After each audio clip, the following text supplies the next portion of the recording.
राज्यभरामध्ये कृषी केंद्र चालकांचा आजपासून संप पुकारलेला आहे आणि आज हिंगोली शहरामध्ये देखील मोठ्या प्रमाणावर शेतकरी आपलं कृषी केंद्र चालकांनी सहभाग घेतलेला आहे। आपल्यासोबत काही कृषी केंद्र चालक आहेत। दादा मला सांगा, आज जो संप पुकारलेला आहे काय नेमकं कारण आहे?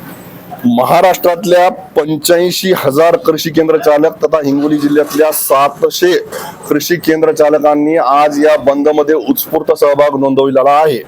हा आमचा राज्यव्यापी महाराष्ट्र बेमुदत बंद आम्ही आजपासून पुकारलेला आहे। त्याच्यामध्ये आमच्या प्रमुख मागण्या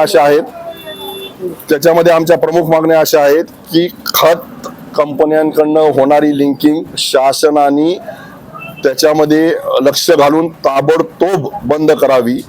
त्याच्यानंतर साथी ॲप जे बियाणे विक्रीसाठी त्यांनी लागू केलेलं आहे आणि त्याचं कंपल्शन आम्हाला केलेलं आहे, त्याच्या हाताळणीसाठी होणारी अडचण लक्षात घेता तर कृषी केंद्र चालकांचं त्याच्यातनं वगळून फक्त कंपनी स्तरावर त्याची अंमलबजावणी करावी।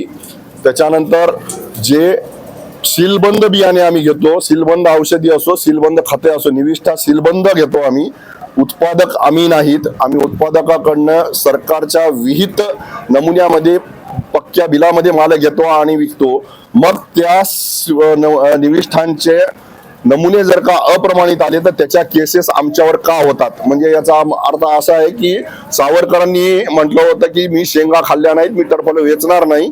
तसं जे गुन्हे आम्ही केले नाहीत त्याचे गुन्हेगार आम्ही होणार नाहीत, हे आमचं शासनाला कळकळीचे विनंती आहे। मागील कैक वर्षापासून निवेदन देऊन किंवा शासन दरबारी आमच्या तक्रारी मांडून देखील शासन त्याचे दखल घ्यायला तयार नाही। त्या कारणामुळे आम्ही हा बेमुदत बंदचा आंदोलन आज पुकारलेला आहे। आम्ही पण शेतकऱ्यांचीच मुलं आहोत, आम्हाला शेतकऱ्यांना कुठल्याही प्रकारचा त्रास देण्याची इच्छा नाही, परंतु आम्ही स्वतःच भरडल्या चाललेलो आहे। आम्ही फक्त आमचा न्याय मागतो आहे। नेमकं लिंकिंग म्हणतात, लिंकिंग म्हणजे काय नेमकं? कसं आहे सर, काही प्रमाणित जे खतं आहे जसं DAP असेल, युरिया असेल, या खतासोबत विविध प्रकारचे जे काही औषधे असतील किंवा काही खतं असतील ते विनाकारण आमच्या माथी मारल्या जातात। त्यामुळे होतं काही शेतकरी आणि दुकानदार याच्यामध्ये वाद होतो। कारण त्याच्यामध्ये आम्ही जेव्हा शेतकऱ्याला म्हणतो 2 DAP चे पोते न्यायचे तर त्याच्यासोबत आम्हाला हे आलेलं आहे, हे सुद्धा तुम्हाला न्यावे लागेल। त्यावेळेस शेतकरी म्हणतो याची मला गरज नाही, मला फक्त DAP लागतं। मग तो जो काही माल आम्ही त्या DAP सोबत घेतलेला आहे तो माल आमच्या गोदामात पडून राहतो, विनाकारण तो मला आर्थिक बुर्धन त्या ठिकाणी सहन करावा लागतो आणि नाहीतर शेतकऱ्याचा सुद्धा रोष आम्हाला त्या ठिकाणी ओढवला जातो। ही लिंकिंग जी आहे ही सुद्धा बंद झाली पाहिजे या ठिकाणी। निश्चितच आपल्यासोबत अजून काही दुकानदार आहेत। मला सांगा, आज शेतकरी देखील दुकानावर येऊन वापस जात आहेत, काय भावना आहे? नक्कीच, कारण शेतकऱ्याची आज अशी परिस्थिती आहे की मे महिना जवळ आलेला आहे आणि जून महिन्याची खरीप हंगाम सुरू होणार आहे। शेतकऱ्यांना ज्यावेळेस माहीत झालं की दुकानं बंद आहेत, त्यांना असं नक्की माहीत नाही किती दिवस असेल आणि काय असेल। शेतकऱ्याचे फोन येऊ लागले आणि येऊन सुद्धा गेले की बा तुम्ही बंद कशामुळे ठेवता।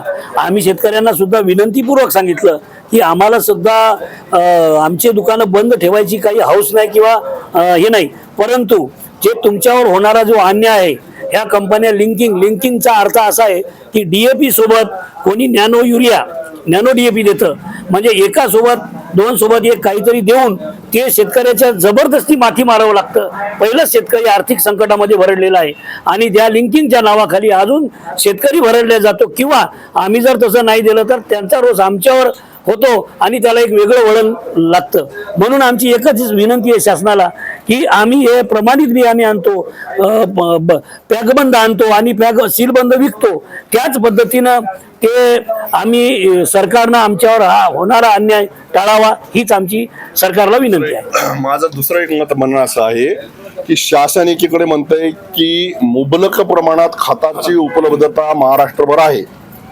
तुम्ही 4 दिवसापूर्वीपर्यंतच्या वर्तमानपत्रांमध्ये किंवा TV न्यूज मध्ये वगैरे पाहिलं तर शासनामार्फत हे वेळोवेळी सांगण्यात आलं की मुबलक प्रमाणात उपलब्धता आहे, शेतकऱ्यांनी काळजी करू नये। आणि 2च दिवसापूर्वी महाराष्ट्राच्या सन्माननीय कृषी मंत्र्यांनी स्टेटमेंट दिलेलं आहे की आम्हाला खताचं रेशनिंग करावे लागेल। मग अशी तफावत का? जर का उपलब्धता आहे तर मग रेशनिंगची वेळ का आली? आणि जर का रेशनिंगची वेळ आलेली आहे तर खोट्या बातम्या सरकारतर्फे का पसरवल्या जात आहेत? या बातम्यामुळे होतंय काय की शेतकऱ्यांच्या नजरेमध्ये कृषी केंद्र चालक चोर ठरतोय। आमचा या गोष्टीला विरोध आहे। निश्चितच आता 1 महिन्याच्या नंतर पेरणीला देखील सुरुवात होत आहे, मात्र आता जे हे आंदोलन चालू झालेलं आहे, आता हा तिढा कसा मिटणार याकडे सर्वांचं लक्ष लागलेलं आहे। गजानन पवार, LS मराठी, हिंगोली।